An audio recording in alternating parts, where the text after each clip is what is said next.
اللہ کے سوا کسی اور سے دعا کرتا ہے گویا وہ اسے خدا بنائے ہوئے ہے۔ یا علی مدد کا مطلب سادہ نہیں ہے، اس کا مطلب ہے کہ آپ نے مولا علی کو اللہ کے مقابلے پر خدا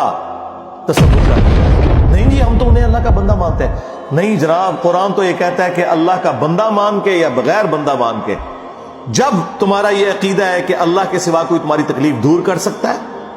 جی پیچھے اللہ ہی ہے، اچھا اللہ پیچھے رکھ رہے ہیں۔ یہ دیکھیں حدیث میں لکھا ہوا ہے نماز کا طریقہ، اور نہیں جی ہمارے امام صاحب نے بھی تو وہی کچھ بتایا نا، پیچھے تھے اتنے بھی نبی علیہ السلام نے، نبی علیہ السلام پیچھے رکھنے کے لیے، میرے نبی سا ہے ہی کوئی نہیں، تیرے بابے تھے شاہ ہی کوئی نہیں،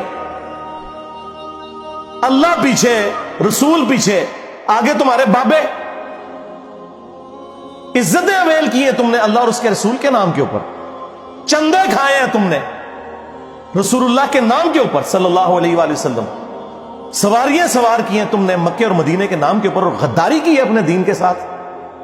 ممبروں پہ چڑھ کے کہتے ہو قرآن و حدیث ڈائریکٹ نہ پڑھنا گمراہ ہو جاؤ گے۔ واہ، یہ کوئی یہودی یا نصرانی آ کے بات کرے ہم منہ توڑ دیں، جس طرح آج